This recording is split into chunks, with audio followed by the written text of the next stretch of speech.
Okay, Dan, that was really cool. So you have the Epson F2100, right? That's not the current model, but because your model has been running so well and because you've maintained it so well over the last 4 years, if I heard you correctly, this was the first time you had to have major repair or major service. That's huge, 4 years.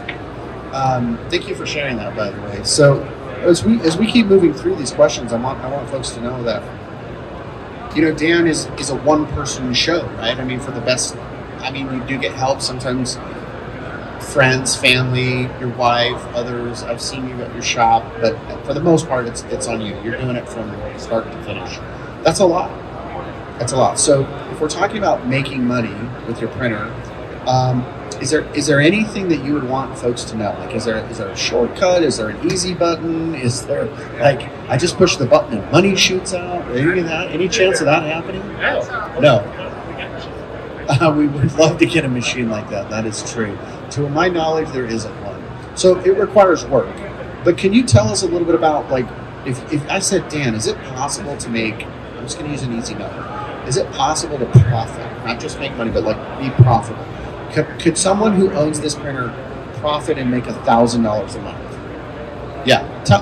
Frame that for me. Tell me what would you do if you were going to teach the audience how to do that? For me, I do one of my biggest.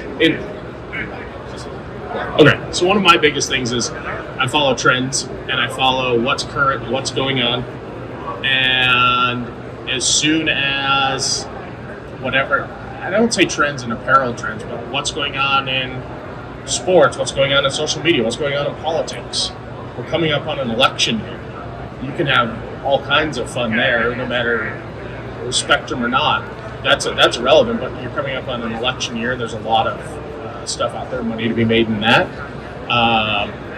Something as simple as what's a current event, what's in the news, what's going on. If you're the first to the party, you can get in, have that done, and that's the beauty of DTG. You don't have to set up screens, you don't have to burn screens, you don't have to set anything up. You make your design, and you can be printing it in a hour. So that's a lot of what I do. Is I follow what's current, follow what's going on, and just run with it from there. And realistically, just be creative with it. And it's fantastic. I had one run that I did recently. I did it on a Saturday night, Sunday morning. I don't know. We were taking the kids. It was something like that, but we were taking the kids to San Diego to go on vacation, and we had a current event that had happened. And I'm like, let's get this done. And people kept hitting me up because they know I'm going to do something. I'm like, okay. But my wife will kill me if I take all these orders and we don't take it, because the kids had no idea we were going. It was a surprise vacation. We're taking them to the beach. And I'm like, all right, here's the deal. I'm going to go in on Sunday. I'm going to cut the orders off here. We're going to get it done. I mean, I think I had a post up publicly for an hour, maybe, because I did it at the end of the night. I'm like, all right, cool. Cut it off, walked in the next day, printed and shipped 40 shirts, and get to San Diego. That was one of those things that I had more time, we could have hundreds, thousands, but it's one simple event that everybody, is aware of, if it's a news event or whatever, that you can turn all of that into profit. Okay, I got 1,000 follow-up questions to that. I love it.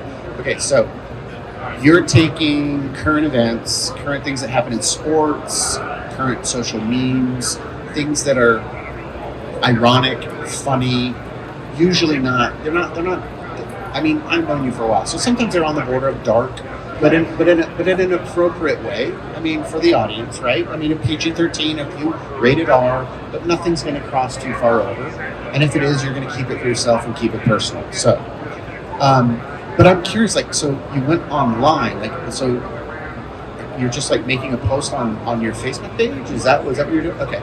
So doing some social media, you had an event, and if I was saying, okay, you did about 40 shirts, is that about right? The number, if I remember right? Okay, so correct me if I'm wrong.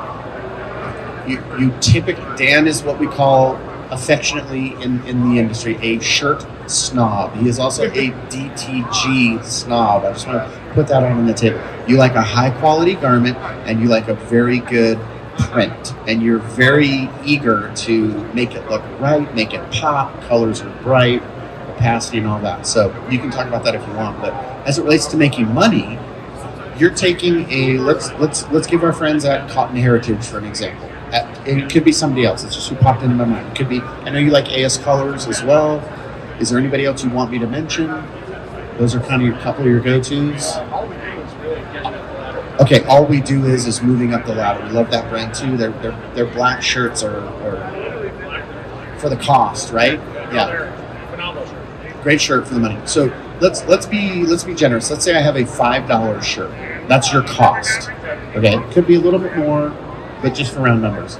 And let's say if you remember the example, would you have $3 in ink, $2 in ink? What would be your Okay, 2.5. So we're up to $7.50, right? So what did you sell those 40 shirts for? And tell me about the profit, give or take. The shirts on those were sold for $25 for standard sizes. I think I charged a couple extra dollars for 3X, 4X. And then the customer paid shipping. So I think I did $5. I think I did 30. It was $30 shipped to your door because I'm shipping them first class. Sometimes they were like a little over $5 to ship. Sometimes they're a little under, but I figured $5. So $25 on there. So it was, give or take, $17.50 in profit on there. And it was just a single front print. So I want to say I went in the morning. I had them all done and shipped out in 3-4 hours. So yeah, because with that I run dual heat presses. So while one's heat pressing, one can be printing and then curing, and then I let them sit for a little bit too. So before I cure them down, so that gives me a little bit more time to run back over here and all right, spray one, and it just keeps running. So I'm really bad at on the spot math. So I don't know what the total. Well, I don't know what the total on that was, but yeah, it was a simple, quick. And that's kind of like when I was talking with my wife, I'm like, hey, listen, I know we're going on vacation. I'm like, you can't go wrong with just walking in, I mean, literally printing money for a quick 40 shirt run, and then done. Let's go on vacation. We got a few extra dollars now. So if I were helping, I would say, if you had the time, you could have done 100 of those shirts. A lot more, but for easy math, because I'm like you, put me on the spot and I'm terrible. So let's be generous and round down. $17.50 was about what you said in terms of profit, but let's say it was $15 because you had some labor, you had some pre-treatment, you were moving around, you had a little electricity mingled in there, right? Some snacks. Dan likes that Pringles. So $15 in a shirt profit times 100 shirts. Hello, that's $1,500. Yeah. And what would that have taken 100 shirts if you were doing production and you were focused? Well, let's say 10 hours. So, dude, that's not horrible. That's not a bad deal, right? Okay. I love that.